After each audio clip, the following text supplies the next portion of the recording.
Binusian tetap semangat, selalu optimis dan selalu sehat. Gimana kita berkontribusi di bidang kita, katakanlah sebagai ilmuwan gitu ya, tapi kontribusi kita nyata gitu ya. Nah itu kita mau apa? Mau ada riset, oke. Kita misalnya mau berbagi dengan masyarakat, oke. Publikasi, bikin konferensi, oke. Dan itu BINUS ya memberikan satu jalan lah, koridor kesempatan. Jadi maksud saya kuncinya adalah bagaimana riset itu relevan kepada kebutuhan masyarakat.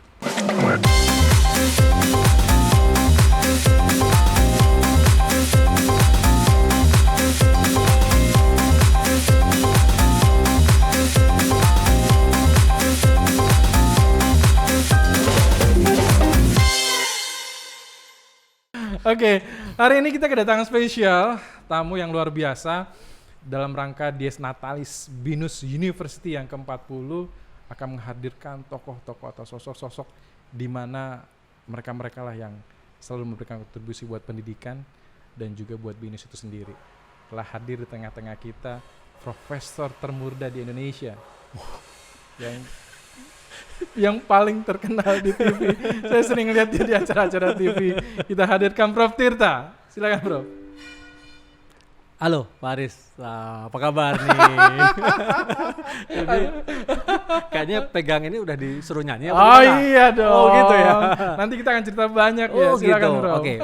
Baik, para BINUSian, ini kita mengingatkan 1 tahun yang lalu kita mulai work from home. Oh yes, iya kan? betul, Ini betul. lagu yang diciptakan oleh BINUSian juga dan dinyanyikan bareng-bareng gitu ya. Oke, izinkan saya nih main ukulele nih ya. BINUSian tetap semangat, selalu optimis dan selalu sehat. BINUSian bergerak maju, selalu optimis dan selalu sehat. Kira-kira gitu ya. Prof. Tirta. Terima kasih, Mas. Hari ini kita kedatangan Prof yang sebenarnya orangnya nggak serius-serius amat ternyata. Hobi main ukulele, benar ya? Iya, betul. Nyanyi oke, suaranya gitu ya. Dan kita sudah dengarkan juga tadi. Dan salah satu lagu yang mengingatkan kita juga di masa pandemi kemarin Betul ya. sekali, ya. Bahwa bagaimana kita bisa memberikan satu semangat di situasi yang pada saat itu sangat suram sekali ya. Betul. Walaupun sekarang ini sudah terlihat bagaimana optimisme dari orang-orang untuk bisa menghadapi COVID-19 itu sendiri. Apa kabar, Prof? Sehat? Baik, alhamdulillah sehat. Ya, Pak Haris gimana? Sehat selalu? Sehat. Oh, Kita iya. sudah di antigen barusan Oh ya. iya Jadi dong. Kalau semangat nggak berani untuk kita harus semangat bisa ya. Para ngobrol-ngobrol BINUSian banyak ya. Iya, untuk betul, hari ini betul. ya, Prof ya. Prof, ini saya sering lihat beberapa gitu ya, Ya. di TV juga ya, beberapa wawancara juga di media-media kaitannya dengan hubungan internasional nih, Prof, ya. Memang ilmunya, Prof ya? Iya, kajian saya memang hubungan internasional Oke. ya, dan juga saya mempelajari juga di bisnis internasional. Jadi ada 2 kombinasi lah gitu Oke, ya. saya menarik sebenarnya saya mau tanyakan ke Prof juga hari ini gitu ya, bicara tentang bagaimana sih hubungan internasional yang kaitannya dengan semua negara ini bergerak untuk bisa menyediakan vaksin COVID-19 itu sendiri sih. Dari perspektifnya Prof di hubungan internasional, bagaimana sih negara-negara ini bisa saling support gitu ya? Baik, wah itu menarik sekali ya Pak Aris ya, bahwa yang berubah di era karena COVID pandemi ini itu adalah namanya ada vaksin diplomasi ya, kira-kira gitu ya. Bagaimana negara-negara itu sebenarnya bekerja sama untuk mengembangkan vaksin. Satu sisi begitu, ya, tapi di sisi lain juga ada rasa kompetisi gitu, kompetisi di antara negara-negara itu. Apalagi kalau ada stigma ya, ini yang memproduksi awalnya dari Wuhan, dari China, itu yang mereka bikin dan segala macam, atau intelijen Amerika yang gimana. Ujung-ujungnya yang menarik adalah China bikin vaksin, ya kan? Amerika juga perusahaan bikin vaksin gitu ya. Di Inggris juga ada. Jadi ujungnya mereka berkompetisi sebenarnya. Nah, karena keterbatasan supply, nah itu yang membuat tidak semua negara itu mendapatkan jadwal vaksinasi atau jumlah yang sama. Kalau Mas lihat mungkin ada yang kena jadwal ya, mungkin baru setahun kemudian baru dapat. Indonesia mungkin baru dapat berapa juta gitu ya. Tapi kalau kita lihat Amerika mungkin sudah sekarang ini kecepatannya mungkin udah hampir 200 juta lebih yang sudah divaksin. Dan mereka sudah bisa, yang sudah divaksin tuh udah bebas gitu. Ketemu udah bisa di tempat-tempat publik ya, ngopi-ngopi bareng tanpa masker udah bisa gitu sampai gitu. Landscape HI berubah karena pandemi. Artinya ini juga satu momentum ya, bagaimana kita juga menjalin hubungan internasional itu sendiri di antara negara. Di satu sisi ada kompetisi, di satu sisi juga ada kepedulian juga bagaimana kita bisa bersama-sama melawan COVID itu sendiri. Betul. Itu isu yang menarik, kepedulian terhadap sesama ya. Nggak pernah ada saya kira dalam perjalanan sepanjang hidup manusia, terutama setelah Perang Dunia Kedua ini kan perang ya kan, semua hancur gitu kira-kira. Setelah itu kan semua bersatu karena hidup itu utama dan merasa mensyukuri hidup ya, harus happy gitu ya. Siapa yang mendevelop vaksin kemudian didanakan ke siapa, dibantu pada siapa, itu luar biasa sampai ke level masyarakat ya, individu kan gitu kan ngerasain. Wah ternyata ini buat anak HI itu seneng banget. Hubungan internasional itu matters ya ke urusan individu ya kalau lo nggak dapat vaksin gimana gitu kan, walaupun ribut ya, lo vaksinnya apa, Sinovac ya AstraZeneca gitu. Sampai sekarang nih banyak ya, kalau kita udah mulai trip ke Eropa, kalau Anda Sinovac, Anda nggak boleh masuk Eropa. Menjadi menarik ya. Jadi menarik hal itu ya. Betul, tapi bicara tentang hubungan internasional ya. Saya nggak akan bahas sebenarnya tentang hubungan internasional sih. Saya akan bicara tentang apa yang menjadi latar belakangnya Prof nih. Bicara tentang kontribusi ya buat bangsa Indonesia itu sendiri sih ya. Apa sih yang sebenarnya Prof ingin cita-citakan gitu ya dengan dunia hubungan internasional itu sendiri gitu, atau hal-hal lain yang sekiranya bangsa ini perlu dibantu ya dalam hal ini, karena kan semuanya harus bergerak gitu ya. Dari perspektifnya Prof, bagaimana Prof melihat hal itu, dan Prof sendiri bagaimana memberikan kontribusi terhadap bangsa ini? Kita lihat setiap disiplin ilmu pasti punya ya ultimate goals-nya lah kira-kira apa. Nah hubungan internasional ini kan banyak yang bilang juga bahwa untuk menciptakan perdamaian kan gitu ya. Perdamaian, kesejahteraan gitu ya. Nah makanya kalau bisa jangan perang gitu kan. Nah saya berpandangan bahwa hubungan internasional sebaiknya menciptakan hal seperti itu. Bagaimana manusia itu di dunia bisa hidup berdampingan secara damai, saling menghormati, toleransi. Walaupun juga banyak kepentingan yang, mending perang aja gitu ya. Kalau nggak senjata gue nggak laku gitu kan, teknologi gue nggak bisa dibeli gitu ya. Nah ada seperti itu. Jadi saya ingin ya bermimpi lah ya itu diplomasi kita kuat. Ya, Indonesia ini kan negara besar ya kan, 480 juta gitu ya. Pasti secara jumlah dan kualitas kan juga kita didengar ya. Di PBB, di kancah multilateral gitu ya. Di kita bertemu baik yang itu dengan banyak organisasi internasional, dianggap ya G20 kita juga satu-satunya member di ASEAN. Jadi kita tuh punya, istilah saya memang surplus diplomasi ya. Nah itu kita punya kekayaan lebih itu diplomasi. Nah tinggal bagaimana kita manfaatin buat kesejahteraan masyarakat kan. Nah itu yang penting, bagaimana diplomasi HI ke dalamnya terasa, nggak ada lagi kemiskinan berkurang ya kan. Apa yang dilakukan sama Prof? Wah itu pertanyaan bagus. Nah tentu dengan bidang itu tentu ya kita melakukan pencerahan lah ya gitu ya kepada publik. Dalam situasi 1 tahun terakhir ini kan kita harus aktif seperti podcast begini kan, itu penting gitu. Yang kedua memang penelitian saya ya, penelitian saya memang masuk kepada bidang yang pengembangan ke perbatasan ya, di Natuna, di Kepulauan Riau, Batam ya kan, di Anambas ya, itu kan juga BINUS juga punya wilayah binaan di sana ya sebagai bagian dari community development. Jadi bagaimana mengembangkan masyarakat di sana gitu, terutama nih kalau di Batam itu bagaimana masyarakat yang dulu maju karena industrialisasi ya kan, ada Batam Free Trade Zone segala macam, sekarang kan agak turun tuh. Nah gimana hidup lagi antara hubungan dengan Singapura dan Malaysia. Nah kita ada dengan Kabupaten Bintan ini sekarang dari hibah dari Rispo LPDP kita mengembangkan model pariwisata gitu ya, dengan menggunakan apps juga gitu. Itu membantu dinas pariwisata sana. Nanti kalau udah bisa dikunjungi ya. Iya. Hari ini kita ada di kampus Syahdan. Iya. Ini adalah kampus luar biasa. Heritage-nya BINUS, sejarah BINUS ada di sini gitu ya. Dan kita bicara tentang BINUS pasti bicara tentang pendidikan gitu ya. Sesuai dengan visinya dia ingin bagaimana bisa memberikan atau membina bangsa ini melalui pendidikan itu sendiri. kalau dilihat dari latar belakangnya Prof nih, sepertinya gelarnya panjang nih Prof gitu ya. Apakah dunia pendidikan sudah menjadi darahnya Prof nih gitu ya? Yang pada akhirnya nanti kita kaitkan dengan BINUS. Dan bahkan Prof termuda ya? Ya waktu pengukuhan waktu itu luar ya biasa, buat Prof. BINUS ya kan. Luar biasa itu. Ya betul. Gimana Prof? Ya saya bersyukur ya alhamdulillah puji Tuhan bahwa memang keluarga itu gini, mungkin bukan dosen ya, tapi kan biasa ya kalau orang di daerah di Solo itu ada tempat ngajar ya, bapak saya PNS. Nah setelah selesai jam kerjanya terus sorenya masih pengen semangat berbagi gitu ya. Nah mungkin darah itu ya yang mengalir gitu ya. Nah gitu kemudian ya saya suka membantu dosen waktu masih mahasiswa. Jadi istilah asisten dosen dulu di UI ya, di HI UI gitu. Kemudian di akhir-akhir skripsi saya bantu peneliti dari Jepang, ada project ya 5 tahun gitu, pusat studi Jepang. Nah itu kayaknya wah menarik nih kayaknya gitu ya, menarik dunia riset gitu ya, dunia mengajar, dunia kampus. Saya juga pernah nyoba setelah lulus saya nyoba, saya pengen kerja di company gitu ya. Tapi di industri ya? Di industri ya. Di interview kok ditolak terus gitu. Gitu.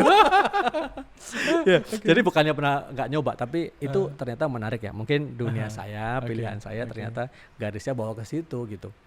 Gitu. Artinya sudah bahwa darah pendidikan itu sudah lahir. Yang akhirnya terus kok kelihatannya nggak pernah berhenti pendidikan itu kan? Karena kan ya memang mudah, gitu suka ya. Jadi saya suka gitu. Kalau sesuatu kalau suka kita cintai ya kita enjoy aja kan. Saya misalnya riset ke lapangan pun ya kalau karena sosial kan, suka banget turun ke lapangan, ketemu orang ya ngopi-ngopi, makan makanan enak kuliner gitu ya.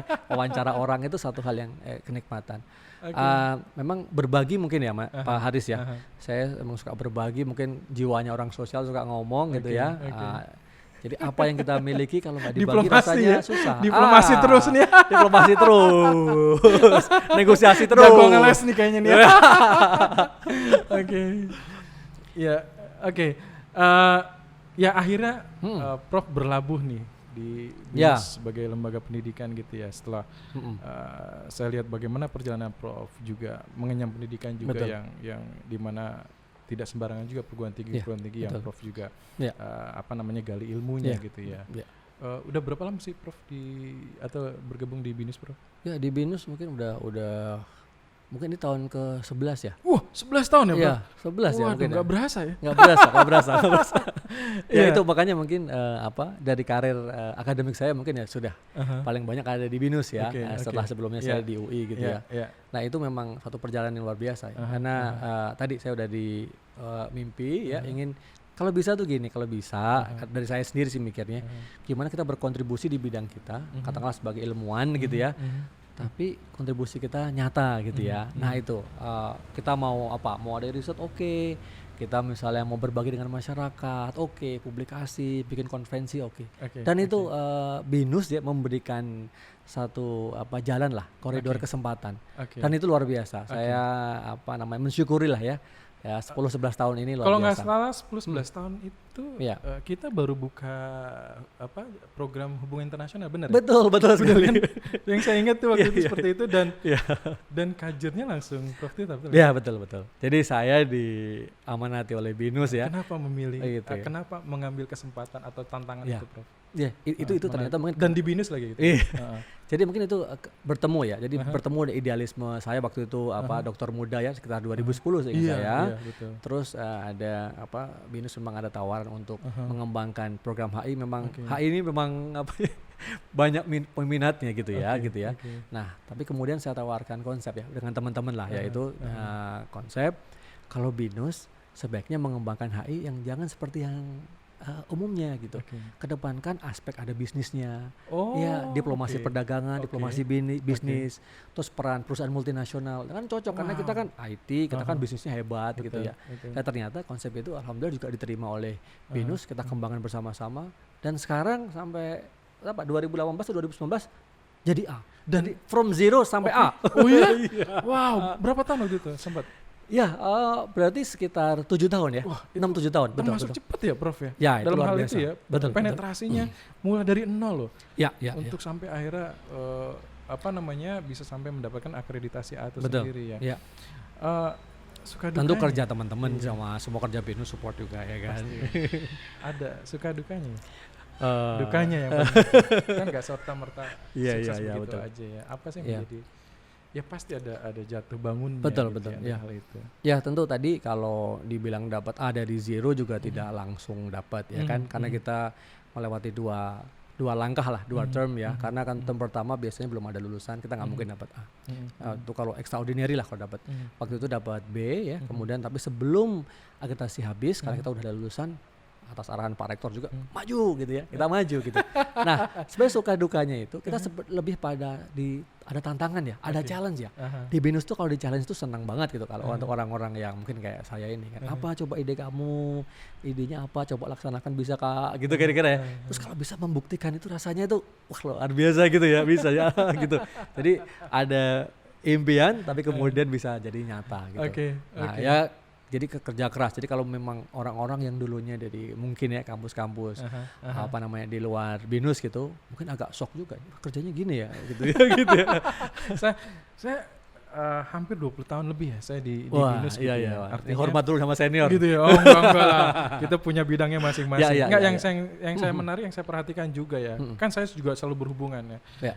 Dunia saya ada dunia branding. Bagaimana juga saya juga ingin memberikan satu kontribusi ya. Betul. Bagaimana sinergi dengan program-program yang ada supaya misal kalau program yang baru supaya orang lebih banyak tahu dan juga peminatnya lebih banyak dalam hal ini gitu ya. Juga lah sosok-sosok siapa gitu ya, program kajur-kajurnya atau orang-orang di belakangnya itu ya yang membidangi hal itu gitu ya. Tapi kalau saya perhatikan 11 tahun ini agak menarik ya Prof. Kok mau ya bertahan gitu ya. Kalau saya perhatikan dengan yang lain-lainnya apalagi latar belakangnya dari saya pikir nggak main-main apa yang dilakukan sama Prof. Ya paling setahun 2 tahun mental gitu ya. Nah ini menarik sekali ya, menarik sekali ya. Mungkin sama seperti halnya Pak Haris bertahan di sini sampai 20 tahun dan mungkin seterusnya gitu ya. Jadi memang bertemunya antara kita ini dosen atau faculty member yang punya impian ya, kemudian ada institusi yang baik yang mau menangkap dan juga memberikan arah ya atau memberikan kelihatan visinya jelas gitu loh. Sama-sama meraih visi yang sama. Jadi kalau mungkin bahasa lainnya adalah bagaimana visi kita pribadi sebagai faculty member, sebagai dosen, impian kita pribadi itu nyambung sama impian organisasi, impian BINUS gitu. Nah so far itu yang bisa membuat saya ya terus bertahan dan terus berkontribusi. Nggak henti-hentinya kalau pengen bisa di challenge walaupun kadang-kadang ya kan challenge-nya nggak bisa terpenuhi ya wajar ya kan gitu kan, targetnya kadang-kadang nggak tercapai gitu ya. Jangan dilihat selalu suksesnya selalu ya kan. Sekelas Prof pasti kan mental sana sini penawaran banyak nih segala macam, nggak bisa dipungkiri dong gitu ya. Yang akhirnya ingin tetap bersama BINUS nih Prof. Itu menurut saya luar biasa. Jadi gini, salah satu bentuk keprihatinan saya sebenarnya banyak orang-orang muda yang hebat dan mungkin orang-orang yang lebih hebat daripada saya. Betul. Misalnya pulang sekolah nih atau selesai sekolah lah ya dari kampus dalam negeri maupun di luar. Tapi seolah-olah nggak punya rumah. Nah, ya kan rumah itu yang wajar ya, tentu membuat faculty member, dosen bisa berekspresi, bisa berkontribusi dengan baik. Bukan begini dilarang, begitu dihalangin gitu ya misalnya kan. Nah, di sini tuh ruang untuk berinovasi itu luar biasa. Nah, dosen itu sebenarnya intelektual itu kan inginnya independen ya gitu. Jangan terlalu diatur tapi juga jangan terlalu dibiarin aja gitu ya. Kalau nggak biarin aja dia bisa mental kemana-mana. Nah itu yang ruang ya, jadi ada koridor gitu. Jadi bukannya tanpa aturan ya, ada, tapi kita bisa bermain di antara sini tuh indah gitu. Jadi improvisasi kita ada. Jadi permainan bolanya tuh keren lah gitu. Indah walaupun nggak selalu menang. Ini Arsenal ya? Iya Arsenal. Walaupun kalah. Ini kayak pemikirannya Arsenal banget nih. Iya benar. Nah satu lagi, loyalitas tinggi, kalah menang tetap membela. Dan gitu. itu betul Pak Haris ya, betul. Itu filosofinya adalah maju karena harmoni kan. Kita harus bersama, maju bersama-sama gitu. Nah itu yang menjadi mau nggak mau ternyata internalisasi di diri saya ya. Kita hebat nggak mungkin hebat sendirian Pak, ya kan gitu kan. Maju nggak mungkin maju sendirian, pasti seperti sekarang ini banyak orang berkontribusi. Binus pasti, Pak Aris dulu waktu pengukuhan saya mengantarkan luar biasa, keluarga teman-teman kan gitu kan. Maju bareng-bareng gitu. Dan akhirnya Prof dipercaya untuk bantu rektor di Vice Rektor bidang riset ya Prof. Betul. Alhamdulillah. Pada saat itu bagaimana situasi diberikan tantangan untuk bisa membantu Binus dalam bidang riset itu sendiri Prof? Ya betul. Waktu itu sebenarnya ya percaya nggak percaya ya. Artinya Binus ini kan talentnya banyak sekali yang hebat apalagi ini ya senior almarhum Prof Bahtiar kan. Betul. Prestasinya luar biasa juga menggariskan riset di Binus gitu. Tapi ini bukti juga Pak Haris bahwa Binus itu menghargai talent ya atau people ya, itu people kan penting sekali. Dan itu bisa bukan bisa ya, malah sudah mendarah daging di Binus. Jadi kalau kita nih Binusian, jadi katakanlah kita baru masuk kuliah atau masuk jadi dosen, Anda berprestasi aja lah, berkontribusi aja lah, nanti Binus pasti ngelihat dengan segala macam caranya. Baik itu mungkin ada training apa atau ada model-model apa atau mungkin Pak Rektor panggil gitu atau yayasan panggil gitu kan. Nah ini sebenarnya sesuatu yang menurut saya Binus bisa melihat sinyal gitu ya, sinyal FM yang memang potensial dan mereka punya keinginan untuk berkontribusi lebih. Ya, tentu kalau orang melihat ya mungkin juga tidak boleh sombong bahwa keberhasilan tiba-tiba nanti orientasinya struktural, bukan sama sekali. Tapi itu bukti bahwa kalau kamu berprestasi gitu ya, Binus juga membutuhkan seorang guru besar yang mungkin masih punya semangat berbuat sesuatu gitu ya. Itu satu hal yang harus di recognize kan, harus dihargai gitu. Walaupun memang tidak mudah, 2,5 tahun ini tidak mudah, jatuh bangun. Jadi saya mohon maaf Pak Rektor kalau belum tercapai skopusnya. Pada saat itu langsung siap. Ya. Prof Tirta, mohon menghadap. Ada tawaran ini, siap? Apa waktu itu jawabannya? Ya kita ini kan di Binus kan ini sifatnya penugasan ya. Gitu kan artinya. Ya saya terima sebagai satu penghormatan, ya kan, satu penghormatan, satu hal memang kepercayaan ya, kepercayaan. Yang penting itu sekali lagi itu ya Pak Aris, bahwa kalau orang diberikan kepercayaan, katakanlah kalau dari disiplin kita HI atau politik kan diberikan kekuasaan, itu bukan selesai di situ gitu. Setelah berkuasa katakanlah punya otoritas, kamu mau ngapain gitu, itu menurut saya lebih penting. Dari situlah kontribusi, makanya gimana gunakan kekuasaan itu sebaik-baiknya. Nah seringkali orang berpikir ya, berkuasa itu adalah ultimate goalnya, bukan. Setelah Anda punya posisi itu, Anda punya misalnya jabatan publik apapun, habis itu apa yang bisa Anda berikan kepada masyarakat. Itu menurut saya yang paling penting. Nah, saya tadi kan Prof juga cerita bahwa dunia riset ini menjadi sesuatu yang akhirnya masuk ke dalam kehidupan itu sendiri. Dengan diberikan kesempatan untuk bisa membidangi riset itu sendiri gitu ya. Dan juga kesempatan bagaimana juga bisa mengembangkan riset itu sendiri sih. Menurut Prof, dunia riset ini seperti apa ya? Yang apakah memang ya kalau kita lihat beberapa pemberitaan pun juga dilakukan bagaimana merger antara Kementerian Pendidikan juga dan riset gitu ya. Hal-hal seperti itu sekarang ini apalagi pemerintah sedang menggalakkan hal seperti itu gitu ya. Bagaimana dunia riset menurut Prof sendiri? Ini sebenarnya bidang riset itu menarik ya, sangat menarik. Dan kita tahu bahwa riset dan kemudian turunannya, produknya, hasilnya itulah yang membawa kepada kemajuan suatu negara lah, kira-kira suatu bangsa. Ya, di perusahaan pun kalau pasti ada riset and development ya kan, agar produknya akan maju terus, bisa bermanfaat buat masyarakat. Itu hal penting, tapi seringkali dihindari orang. Karena orang mikirnya ini complicated banget gitu ya. Ini sih pusing banget gitu. Ini apa riset gitu. Kapan majunya gitu. Kapan majunya gitu. Mana implementasinya gitu. Nah, itu sebenarnya pemahaman pertama yang kadang secara umum orang lihat sehingga cenderung menjauhi riset. Padahal itu harus ya. Nah, ya contohnya hal-hal yang kecil lah. Riset itu kan sebenarnya kita dari rasa ingin tahu kita ya, ada problem misalnya COVID-19, terus ini obatnya apa, kenapa saya kalau mau ketemu harus antigen dulu dan sebagaimana itu kan harus riset. Nah itu yang pertama. Dan kampus ya universitas itu salah satu tempatnya gitu yang relevan untuk membuat riset-riset baru, ya riset-riset yang bermanfaat, ketemu dengan kebutuhan industri, ya, atau kita mendrive kepada industri. Ini loh produk-produk yang bagus gitu. Ya. Nah, ini yang apa namanya? Terus nanti bergulir sehingga ketemu dengan kebutuhan masyarakat. Bagaimana Indonesia, Prof, terhadap kebutuhan riset itu sendiri? Ya. Nanti kita kaitkan dengan bagaimana BINUS bisa ambil kontribusi ke sana. Indonesia kalau kita lihat sejarah sedikit ya, itu sebenarnya pernah berjaya dalam riset kan. Dulu waktu masih Orde Baru ada BPPT ya, ada industri strategis. Itu sebenarnya kalau dari disiplin ilmu belajar penelitian atau manajemen inovasi atau ekonomi teknologi itu sebenarnya udah benar ya.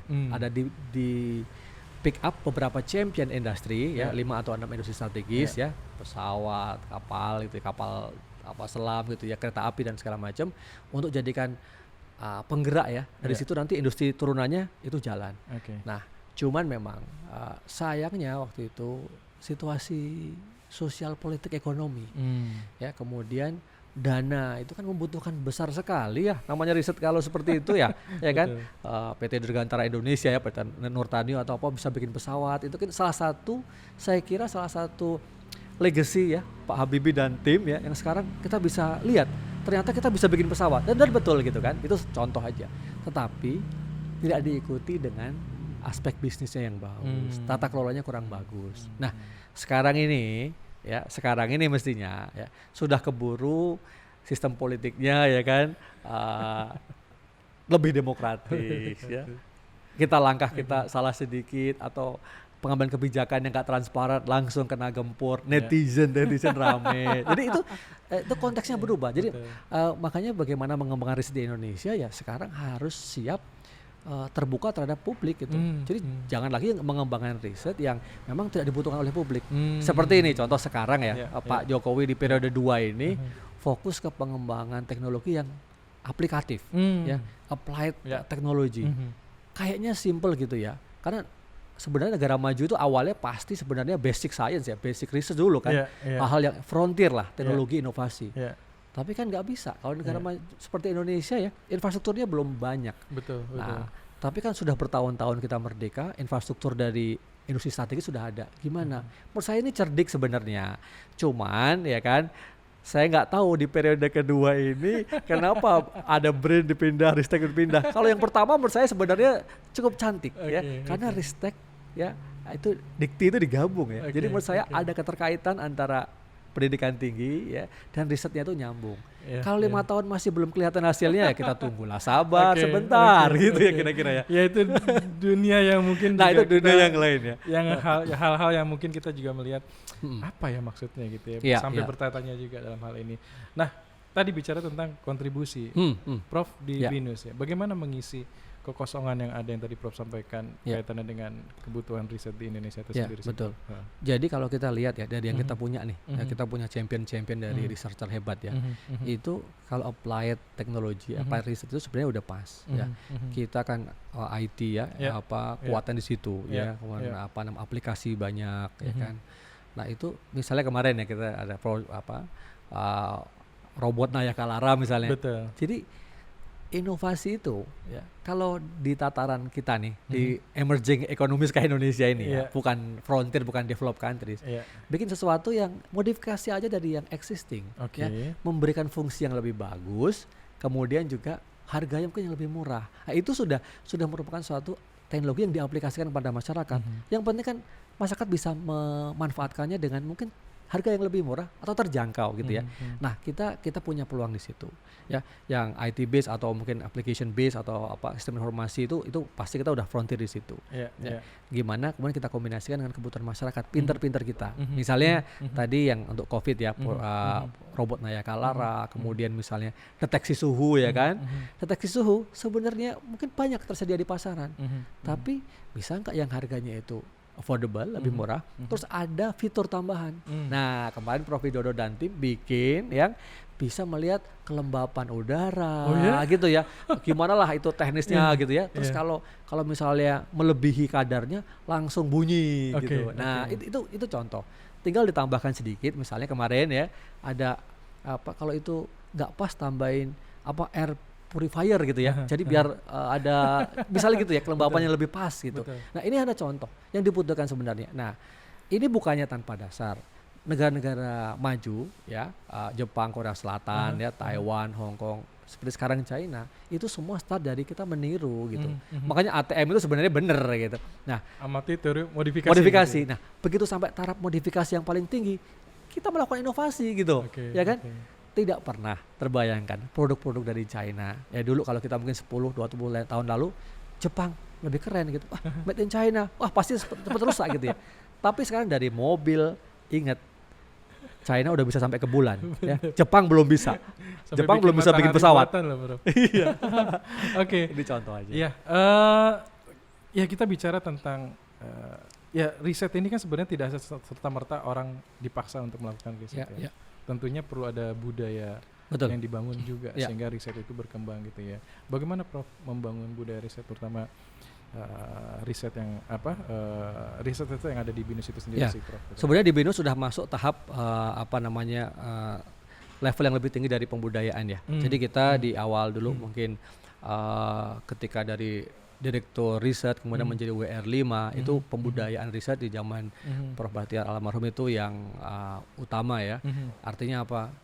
FM, faculty member, dosen didorong untuk punya publikasi, punya riset ya. Ya itu sudah berjalan gitu. Nah, kuantitinya meningkat seperti sekarang ya kan. Kita Scopus kita sudah lebih dari 5.000 gitu ya. Biasa loh Prof itu. Ya, itu memang. Nah, itu kan dari hasil budaya riset yang sudah mapan lah kira-kira gitu ya. Nah, jadi dari mungkin sekitar 1.300-an dosen gitu ya, 800 sudah punya publikasi atau bahkan lebih gitu ya. Nah, itu tahapan berikutnya adalah quality. Tapi kita memang tidak memilih mau quantity apa quality. Itu pertanyaan nggak strategis gitu. Pertanyaan adalah dari quantity yang bagus, yang banyak, nanti 1-2 muncul suatu kualitas gitu. Apalagi kalau kita lihat bahwa kualitas itu siapa yang menentukan? Komunitas akademik ya, epistemik, atau juga industri. Misalnya nih Pak Aris bikin paper, wah setahun 10 gitu ya, kuantitinya banyak gitu ya. Tapi dari 10 itu tiba-tiba industri lihat, paper yang kelima keren banget nih, penting. Saya pakai ya buat produk saya gitu ya. Wah, model komunikasi, model branding segala macam. Iya kan? Nah, kalau saya setahun ini saya cuma bikin satu aja deh. Satu gitu. Bikin hebat satu gitu ya. Belum tentu juga masuk ke kuartil yang paling tinggi gitu. Nah, tapi itu sekali lagi tantangan-tantangan ada ya. Dan kita selalu mendorong semua dosen yang memang ingin meneliti benar dengan kualitas yang tinggi, silahkan. Tapi juga kita inginkan coba angkat teman-teman, ajak dorong-dorong dosen-dosen muda yang lain agar mereka punya riset aja mereka seneng gitu, punya publikasi seneng. Susahnya apa sih Bro? Mereka-mereka itu sebenarnya? Ya atau susahnya sih. Nggak ada waktu. Ya yang lebih realistis aja ya, nggak ada waktu atau mungkin ya saya nggak ke situ, hanya maunya ngajar aja gitu ya. Itu apa sih yang itu kan nggak mudah untuk bisa melakukan itu kan? Yang mudah macam-macam. Apalagi setelah saya ya 2,5 tahun ini di area riset saya tahu gitu. Dulu waktu di jurusan ya kita teriak-teriak juga. Ya jadi memang gini sebenarnya. Waktu itu bisa satu hal ya kan. Orang semua sibuk punya kerjaan. Tetapi kita tahu ya bahwa kebiasaan orang yang produktif itu kan dia sibuk banyak agenda tapi dia bisa mengatur waktu. Nah itu sebenarnya. Jadi bagaimana mengalokasikan waktu? Seminggu mau lebih di hari Sabtu, mau di hari Jumat, mau ada riset di apa fokus ke situ silahkan. Ya sebenarnya lebih pada itu. Ya memang ya ketika pandemi ini ya sebenarnya semakin menarik karena ada gini. Ada yang berpikir kita harus happy dulu lah, kita harus sehat dulu, akhirnya nggak ngapa-ngapain. Ada juga yang begitu gitu. Akhirnya udah fokus, yang penting saya sehat. Itu betul ya. Tapi yang nggak tepat itu jadi malas gitu, jadi mager itu kan nggak benar. Nah, karena apa? Di sisi lain saat pandemi ini itu adalah seperti orang kerja itu impiannya kan work from home ya kan, kerja di rumah, kemudian ketemu keluarga dan segala macam lebih enak, sehingga di situ bisa lebih produktif, lebih nyaman. Nah itu banyak juga peneliti yang makin produktif gitu. Jadi memang tantangannya ya kita harus dengarkan lah semua faculty member itu ya. Telinga kita nggak boleh cepet panas gitu ya. Yang penting kita bantu mereka. Ayo maunya apa? Misalnya apa? Kamu pengen apa? Ini kita bukakan karpet merahnya gitu. Justru itu menariknya ya. Itu menariknya di situ, tantangannya lurus saja kan nggak menarik gitu ya. Betul. Nah, Yang pasti kita kan sekarang ini punya visi yang luar biasa ya Prof. Kaitannya dengan semangat fostering and empowering Prof. Kalau kita kaitkan dengan bagaimana fostering and empowering ini mengambil perannya dalam riset itu sendiri. Apakah riset juga yang saat ini juga dikembangkan, bagaimana riset ini agak juga memberikan dampak buat masyarakat. Nah itu apa yang dilakukan Prof dan teman-teman dan di BINUS itu sendiri kaitan dengan riset? Itu visi menurut saya shifting ya, atau apa namanya perubahan visi BINUS yang luar biasa. Karena fostering empowering itu sebenarnya adalah suatu level yang mungkin paling tinggi kan, berusaha memberi, berusaha membantu teman-teman maju bersama itu. Kalau dirinya belum maju kan nggak bisa gitu ya. Itu. Jadi kalau di area riset saatnya sekarang tidak hanya kampus jadi menara gading misalnya gitu ya. Riset di lab ngulik sendiri, ketawa-ketawa sendiri, bikin sendiri, dipublikasikan, papernya Q1, Q2 senang happy dapat insentif gitu. Bukan, tapi next stepnya. Setelah itu ada dari penelitian, ada papernya, ini bisa dimanfaatkan. Mungkin dari penelitian kita yang bisa dimanfaatkan mungkin nggak 100%. Yang memang kebutuhannya cukup 10% dari keahlian kita atau dari penelitian kita udah cukup kok, gitu ya.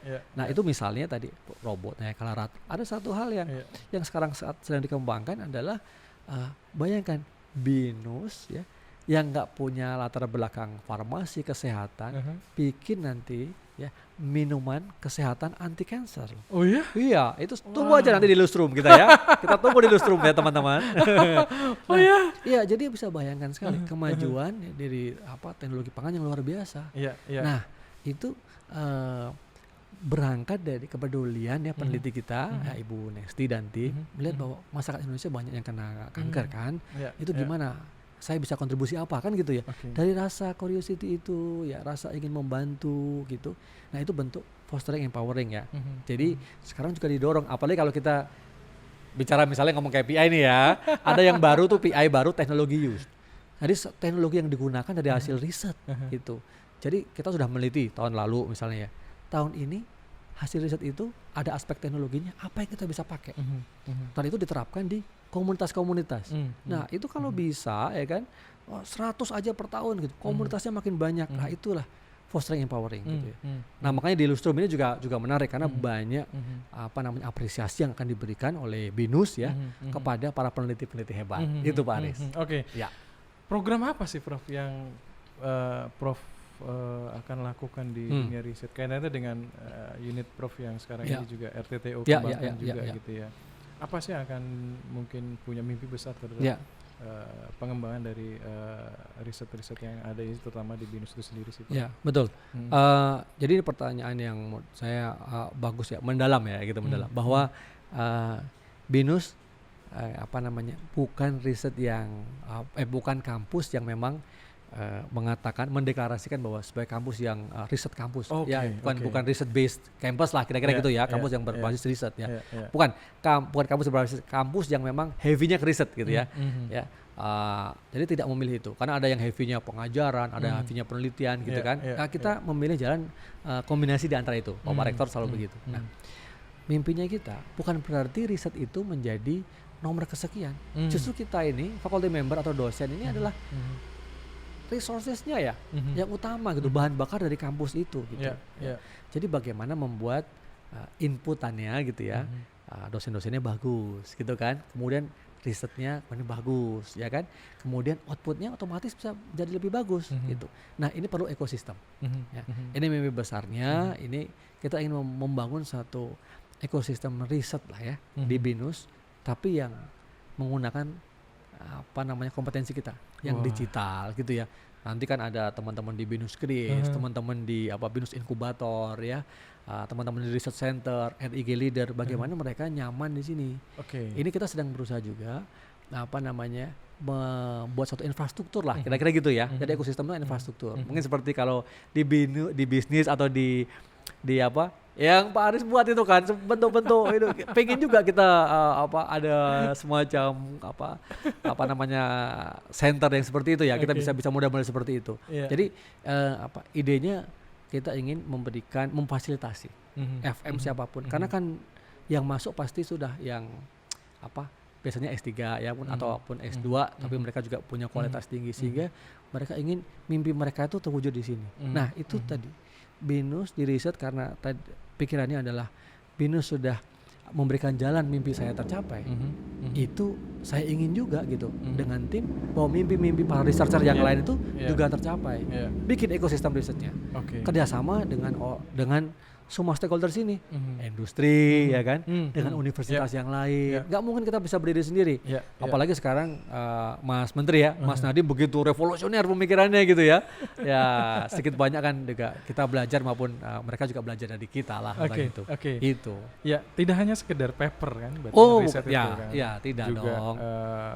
Beberapa kalau saya juga mengikuti gitu bagaimana para researcher yang ada di BINUS gitu ya, bahkan sampai ke pelosok-pelosok kota ya, terakhir juga bagaimana bisa membantu mensejahterakan para petani ekonomi petani kopi gitu ya, betul, di salah satu daerah gitu kan, dan sampai sekarang kita pantau terus gitu ya. Nah, apakah hal-hal seperti itu juga yang artinya bahwa bagaimana riset berdampak ini juga terasa juga dampaknya ke masyarakat dan juga dijaga ya, sehingga dampaknya itu baik dari kesejahteraan atau ekonomi gitu ya, atau kehidupannya gitu bisa lebih baik gitu ya. Betul, setuju Pak Aris. Jadi kan riset ini kan bagian dari pendidikan yang prosesnya panjang ya kan, dan itu bagaimana para dosen yang udah capek-capek mengajar, meneliti, bikin paper, bikin produk. Nah ini sebenarnya ada dua. Satu arahnya komersialisasi, ya, bahwa kalau dulu pikirnya poin itu jabatan fungsionalnya naik gitu ya kan. Tapi koin-koinnya juga harus dong ya gitu kan kira-kira. Nah koinnya ini kita harus mulai mengubah mindset kita bahwa riset kita ini kalau kita bikin apps misalnya ya, bikin dashboard, bikin apa, ini juga bisa jadi duit gitu loh.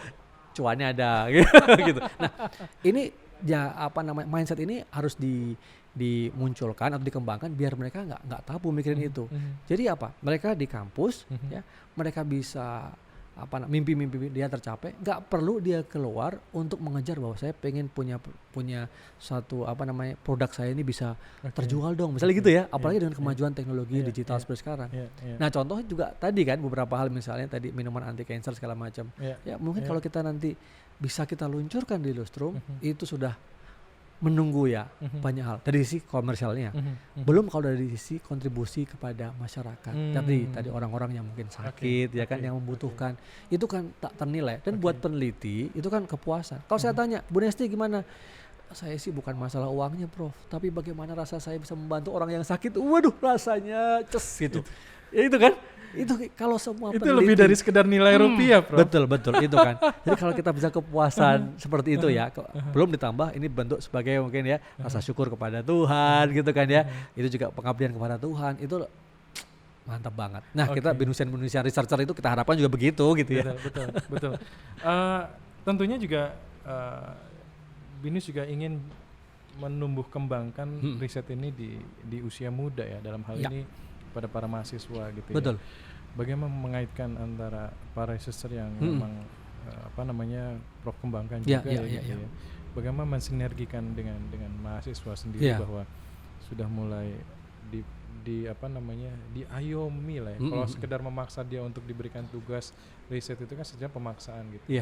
Tapi ketika diayomi artinya memberikan wawasan, dibuka pikirannya bahwa dunia riset ini bukannya sekedar dunia tugas yang dia harus selesaikan, tapi justru ini menjadi salah satu budaya ketika kita melakukan apapun ya kita memastikan bahwa risetnya benar dulu gitu. Betul. Risetnya benar, apa yang kita lakukan juga kesananya tidak salah gitu.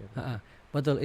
Ini juga hal yang menarik. Jadi yang sampaikan Pak Aris itu luar biasa, bahwa mahasiswa itu sebenarnya itu resources ya yang bagus untuk riset kita. Ya, di BINUS juga banyak program yang kita kembangkan. Ya. Dosen punya payung riset, ya kan. Nah, tentu siapa yang bantu? Ada dosen-dosen yang lebih junior atau kolega-kolega dosen lain, dan juga dibantu mahasiswa bimbingannya. Nah, jadi bisa dibayangkan, misalnya saya punya payung riset, ya kan, gitu ya. Terus bimbingan saya S3, S2, S1 bisa support di mana? Nah, itu penting kan. Nah, hal yang menurut saya lebih memberikan tawaran positif pada mahasiswa adalah bukan dipekerjakan, bukan diberikan tugas, tapi kita harus balik ya. value yang mereka dapat setelah mereka menyelesaikan riset. Itu kan yang luar biasa. Betul, bahwa ketika orang bisa bikin paper itu jangan dilihat papernya publish di mana selesai ya, tapi prosesnya apa. Ya, dia mungkin diminta dosen, coba cari literatur misalnya gitu. Paling nggak berarti kan, gimana cari literatur ya, di mana carinya gitu. Coba kamu ringkas, gimana cara yang ringkas, dia belajar lagi. Ya kan? Belum kalau coba kamu cari data. Hari gini susah gitu kan, mau pakai internet atau wawancara dan segala macam. Jadi ketika sudah belum menulisnya ya, belum nanti proses publikasi dan lain. Begitu itu kemudian itu muncul, itu terbit gitu ya. Dia satu dapat papernya, ada namanya di situ ya. Kepada calon employer atau nanti kalau dia misalnya dia jadi entrepreneur gitu ya, kan di BINUS kan entrepreneur atau kerja di multinasional atau dia self employed. Dia merasakan bahwa proses belajar, proses riset untuk menjadikan sesuatu produk atau satu hasil akhir sudah mereka lalui. Jadi mereka nggak gampang ditipu. Gimana market risetnya gimana? Market risetnya kayak gitu, kayaknya asumsi kamu salah, hipotesis kamu salah. Bisa ngomong gitu. Nah ini yang mungkin tidak banyak disadari oleh mahasiswa kita. Jadi kayaknya gue cuma dipekerjakan sama dosen gue nih, gue sebel banget gitu. Iya. Ini saya menarik Prof yang tadi sampaikan bahwa tidak diberikan tugas tapi diberikan value lain dari hasil riset itu, baru mereka berpikir bagaimana supaya itu bisa didapatkan gitu ya.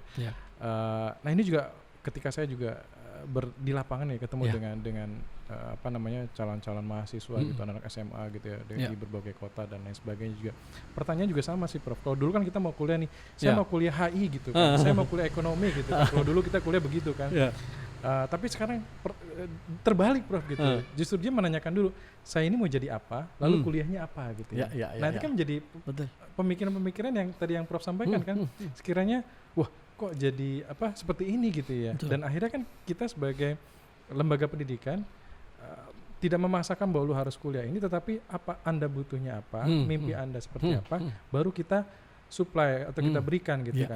Kalau kita nggak ada, berarti kan seolah-olah kita bukan memaksa ya. Bagaimana kita bisa memberikan kontribusi ke sana supaya anak-anak didik ini akhirnya terpenuhi dengan mimpinya mereka gitu ya. Itu juga keren, bener. Itu pertanyaan sebenarnya itu filosofis banget. Artinya apa? Pertanyaan penting buat lembaga pendidikan kan, buat kampus kan, relevansi pendidikan, relevansi kampus terhadap masyarakat. Kan gini, Pak Haris misalnya ya ketemu teman-teman SMA, kan ada pertanyaan gitu kan. Bukan lagi masuk jurusannya, tapi kan saya nanti mau jadi begini, kuliah apa ya kan? Belum tentu jurusan hanya satu yang dia. Coba bayangkan mata kuliahnya ada. Kalau mau belajar saya mau jadi itu, saya harus ke HI, saya harus ke ekonomi, saya harus ke komunikasi. Ya, kalau pakai kurikulum yang lama, model-model pemikiran lama tentang pendidikan nggak bakal bisa gitu kan. Nah itu penting sekali. Jadi menurut saya justru pertanyaan tadi membawa kepada relevansi kita, kampus nih BINUS ya 40 tahun ya kan, 40 tahun. Bagaimana tetap relevan di masyarakat. Karena kebutuhannya kan udah berbeda. Itu juga buat PR buat kita. Apa kurikulumnya bener nih HI gitu lagi gitu ya. Ini kan mungkin kurikulum yang sekarang atau mungkin beberapa tahun lalu. Kebutuhan 10 tahun lalu berikutnya, 10 tahun berikutnya mungkin berbeda. Nah itu kan luar biasa. Makanya saya bilang itu keren banget pertanyaan. Ini ngomong sama Prof nih daging semua nih istilahnya gitu kan. Sekarang kita selalu istilahnya daging semua, kok ilmu semua nih gitu ya. Ini yang nanya juga hebat soalnya. Gitu ya. Prof, satu pertanyaan terakhir dari saya Prof. Di situasi COVID ini gitu ya, pasti keterbatasan segala macam. Atau mungkin juga para researcher juga didorong bagaimana bisa memberikan kontribusi terhadap COVID itu sendiri. Maka kita menciptakan beberapa alat untuk bisa membantu COVID itu sendiri sih Prof ya. Nah, melihat kondisi sekarang itu, apakah ada apa yang akan dilakukan gitu ya terhadap perubahan-perubahan yang sekarang ini terjadi ya? Ya seperti pada umumnya ini new normal gitu ya dalam hal ini yang sebelumnya juga sempat disebut-sebutkan sendiri. Bagaimana dunia riset itu melihat hal itu? Kalau ya mungkin setahun belakangan nggak bisa kemana-mana, sedangkan riset pingin terasa dan langsung lihat ke lapangan gitu loh. Dengan situasi sekarang Prof, apakah ini menjadi salah satu juga kendala dan akhirnya menurunkan minat orang untuk bisa melakukan yang namanya riset itu sendiri? Ya, jadi kalau saya lihat kita harus agile ya kalau BINUS gitu ya, semualah kita harus agile gitu ya. Nah peneliti juga harus begitu kan, kita harus lincah.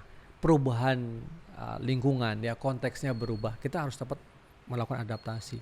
Nah kalau sekarang dibutuhkan, prioritasnya kebutuhan masyarakat apa? Kesehatan, ya kan. Makanya riset ke sana kan didorong juga oleh pemerintah, ya, diberikan insentif, ya kan, juga kita juga mendorong di riset-riset BINUS apa saja yang BINUSian udah produksi yang bisa dikontribusikan untuk menyelesaikan masalah pandemi, ya. Tidak selalu masalahnya, tidak selalu teknologi, ya, engineering, hal yang sifatnya hard science gitu ya, computer science, tapi juga sosial juga penting, ya kan, sosial, humaniora, ya, kemudian juga ada mungkin ada aspek hukum, psikologi juga lebih lagi. Artinya apa yang saya ingin sampaikan, kondisi seperti ini para researcher tidak hanya yang mungkin yang hard science lah, ya, teknik, engineering, computer science, tapi gimana yang sosial juga berkontribusi, ya, memberikan bagaimana sih kesehatan mental, ya kan. Kemudian bagaimana juga yang hubungan internasional, misalnya bagaimana juga membantu pemerintah berdiplomasi, ya kan, mendapatkan apa namanya vaksin murah, vaksin yang cepat dari lembaga-lembaga internasional. Atau juga saat sekarang ini adalah apa? Bagaimana mendatangkan investasi. Mungkin teman-teman di FEC, teman-teman di komunikasi membuat satu acara mungkin negosiasi atau bagaimana, ya, branding tentang kita yang nanti saya yakin ini nanti akan bonceng sebentar lagi kan, ya. Betul. Coba misalnya pariwisata, ya, pariwisata kita bukan diam aja, makanya kenapa juga saya riset pariwisata di Bintan, karena kita yakin suatu saat ini kemudian dibuka lagi, kita sudah lebih sehat semuanya, ya, dengan protokol kesehatan dan lain-lain, itu turis akan masuk. Ya, sekarang sih kita masih mengandalkan turis lokal, ya, turis nasional, tapi turis asing akan masuk gitu. Jadi maksud saya kuncinya adalah bagaimana riset itu relevan kepada kebutuhan masyarakat. Nah, disitulah inovasi seorang researcher ulung. Nah, gitu kali ya, Pak. Ini menarik banget sih, Prof. Ini kalau ngobrol sama Prof kayaknya nggak bisa sebentar nih gitu. Banyak hal yang mungkin saya harus gali dan kira-kira apa namanya, ya, tokoh-tokoh seperti Prof ini juga yang mungkin kita apa namanya bagaimana mendorong mereka supaya mereka juga bisa memberikan satu kontribusi yang juga terasa gitu ya dalam pemikiran-pemikiran dan lain sebagainya. Mungkin satu hal dari saya, ya, itu dengan model pandemi begini itu sebenarnya kita bisa berkontribusi, ya. Kita bisa ngomong seperti ini, bisa bikin podcast, ya kan, bisa bikin channel YouTube gitu kan. Wah, gitu.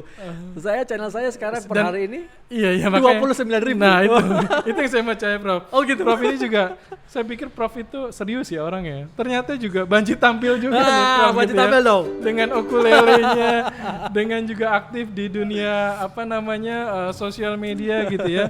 Monggo nanti kunjungi ya, Prof. Apa Prof ininya, Prof? Ya, Tirta Mursitama. Ya. Oke. Sekali lagi saya mengucapkan terima kasih, Prof. Sama-sama, Pak Aris. Mudah-mudahan apa yang disampaikan tadi bisa memberikan satu inspirasi, terutama bagaimana dunia riset itu sendiri dengan apa yang dilakukan Prof di BINUS itu sendiri. Kita pikir dengan usia BINUS yang ke-40 tentunya bukan sesuatu yang mudah dicapai gitu ya. Tentunya kerja keras dan juga apa namanya air mata, darah itu juga dikorbankan gitu ya, Prof ya. Saya pikir tetap semangat, Prof. Ya, selalu siap. Sehat. Sehat selalu, Pak Aris. Apa yang Prof lakukan ini tidak hanya BINUS, Prof, bangsa ini butuh Prof juga, Prof. Amin, semoga gitu ya, sukses buat kita semuanya. Sukses buat BINUS ya. 40 tahun buat BINUS ini perjalanan yang luar biasa, kontribusi yang lebih signifikan bagi bangsa dan negara. Keren. Oke, let's close this. Thank you, sampai ketemu lagi.